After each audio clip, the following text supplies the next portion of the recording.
Welcome to the Get Published podcast, sponsored by Brodie Consulting Group. To get more information about our coaching, publishing, executive ghostwriting, and podcast production services, go to getpublishedpodcast.com. Hello, I am Paul Brodie, and thank you for joining us for another episode of the Get Published podcast, where we help authors get published with a proven system that works. Today, we're being joined by Lisa Woodruff, author of How ADHD Affects Home Organization. Lisa, welcome to the show. Paul, thank you so much for having me on. Are you ready to get started? I am. All right. Question number one. What is the one piece of advice that you would give to a first-time author who is currently writing their book? All right. So when you're writing your book, first of all, get the book written. So there's a lot out there about sell your product before it's done and then you'll hustle to get it done. I think that's true. I have done that before, but I think with a book, it's different. Sometimes that pressure to actually launch it when you say you're going to launch it, there is a little bit of energy in writing your book. So if you have a bad week, you don't really want to write during that week, or other times I'll start writing and I'll stay up all hours because the words are flowing. So wait until your book is done and in the editing process before you tell people that you're going to do it. And the other thing is, you don't have to write your book from start to finish. Usually I will outline all of the chapters that are going to be in my book, and then whatever I feel about writing about, I do. So I might start the book by writing chapter 7 and then write chapter 3 and then write chapter 9. So when I'm in the mood to write, I just keep following that energy. And when I'm not, I do everything else on my to-do list so that when I'm in the mood to write, I have more time to write. I love your strategy. That's one of the items that I always recommend to my clients is come up with your talking points, come up with at least 10 different talking points you want to talk about. They'll become your chapters. But if you're struggling on this, if you're not feeling it, then find the one talking point, the one chapter that you're the most passionate about and write about that. It doesn't have to be in order. And then once they do that, it really just opens up the creative process. Yeah. And, so much you've been doing this podcast. What do you have, 300 episodes or something? This one isn't exactly the same as number one. You have to allow for the creative process. You may not have chapters 3, 4, and 5, and you may add in 4 different chapters after you really get going on a different chapter. So just write, get it down, figure out what that book is, and then market and sell it after it's written. Absolutely. Well, what do you feel is the hardest part about getting published?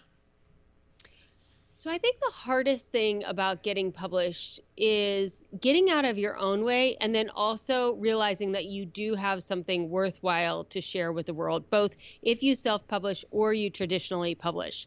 So I actually traditionally published a book over 10 years ago in a different genre, and it was this total fluke thing. But then when I actually grew my audience over at Organized 365, I knew, having been traditionally published before, that my platform was not big enough to go after a book publishing deal.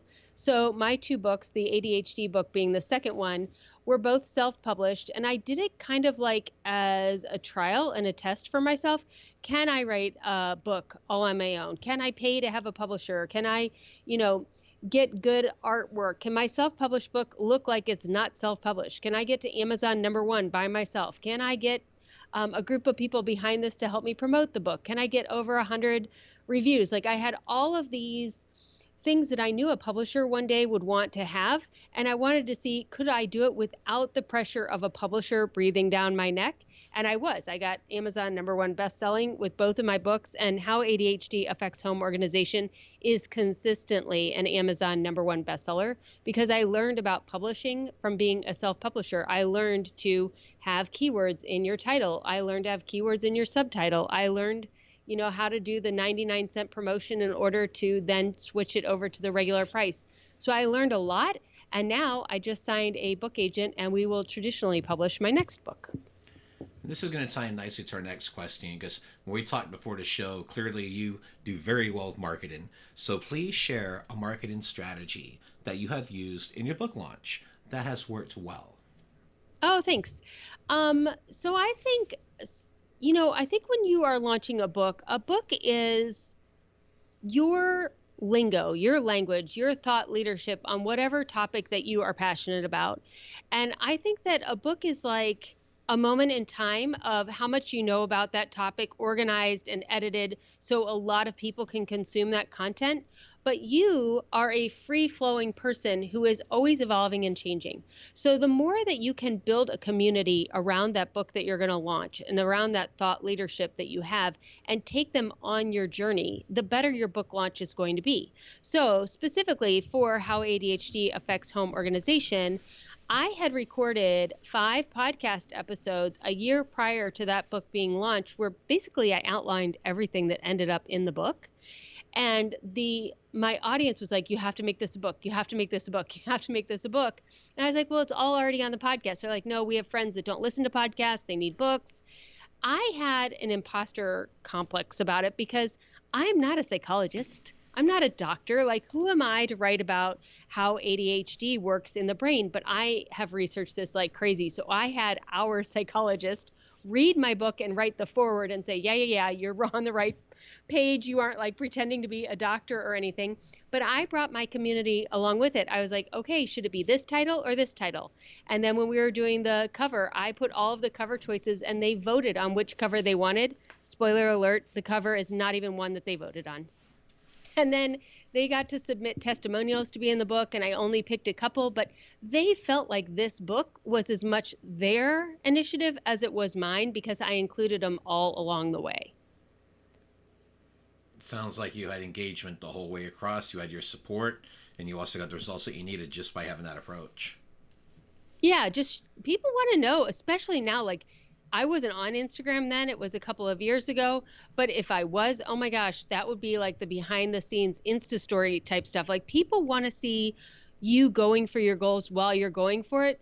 People nowadays aren't waiting for you to create something in a vacuum and then present it on a silver platter, perfect and done. They want to be a part of the journey. They want to feel like they had, a say or some skin in the game in getting you to bring this to life. Yeah, and I love everything that you mentioned with that, because I think that's the biggest thing is engagement. And when you make people part of the process, it builds a relationship with them. And here's the nice thing.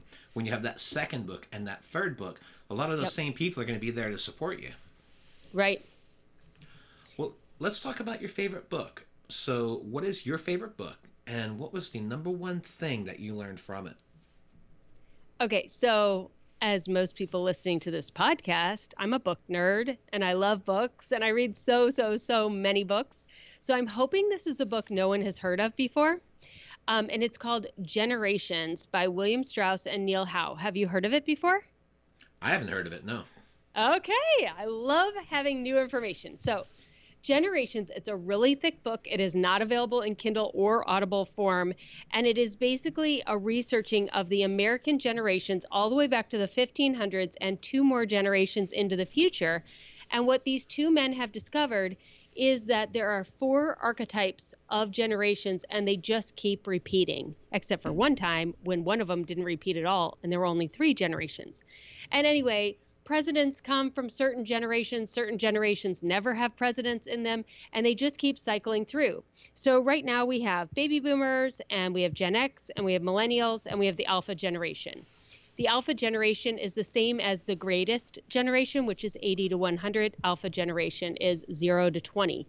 And the characteristics of those generations are the same, and they keep repeating, which is why you have like the gold years of the 80s and materialism, and now we are in the minimalist years and everybody is into productivity and minimalism. Don't worry, we'll go right back to that 80s feel about 40 years from now. I always knew everything was cyclical, but this explains to me why everything is cyclical. And for me, the number one thing I learned from it is being a professional organizer and trying to talk about organizing your home and the different phases of organizing your home and how your brain helps you with organizing your home. There's this other underlying conversation that nobody's talking about, which is that every generation looks at stuff differently. So the baby boomers, who are at the height of their, going into the workforce as yuppies and earning all that money and really they were in the height of materialism in the 80s and 90s. They are starting to retire now or think about retiring. And as they sell things in their house, they think they have more value than they do. They also saved a lot of things from their child's childhood in their basement, and now their millennial children don't want it. And the baby boomers are thinking, you ungrateful kid, like, how dare you not love what I have saved for you? I saved this for you. And the millennial is thinking, oh my gosh, you materialistic baby boomer, like, why do you have to keep shoving all your stuff on me? I don't want all of this guilt. I don't want all of this stuff. That's the conversation that's happening. And I want to have the conversation of the millennial understanding the love and the work that it took to earn that kind of stuff in the 80s, and the baby boomer generation realizing that, hey, things do not cost as much now. They aren't as hard to get anymore. And the millennial loves experiences versus stuff. So why don't you go through your basement with them so you can share the memories, sell all the stuff, and go on a family vacation? And then everybody's happy. And really having that conversation of, why do we save what we save? What does it mean to us? And how are we inside of families talking about that stuff? And for a final question, what is your favorite quote and why? So my favorite quote is from Bill Gates, and it is, we always overestimate the change that will occur in the next 2 years, and we underestimate the change that will occur in 10. And I often kind of modify that to say to my community, you underestimate what you can do, you overestimate what you can get done in a month, and you underestimate what you can get done in a year. So when you are going to really get your home organized, it's going to take a solid year. And you think, yeah, Lisa, I'm going to get it done in 30 days. No, you're not. And then you start to lose hope. But at the end of a year, if you look back, you're like, holy cow, I got so much done in a year. So that whole idea of perspective. Well, Lisa, I want to thank you for being a guest on the show. What is the best way for people to find you online? If you are interested at all in getting more productive or your home organized, I would love for you to come check out my podcast, Organize 365. Well, Lisa, thank you once again for being on the show, and I wish you all the best in your author journey ahead. Thanks, Paul. Thanks again for joining us today. To learn more about how you can be featured in our brand new Get Published business book, go to getpublishedpodcast.com.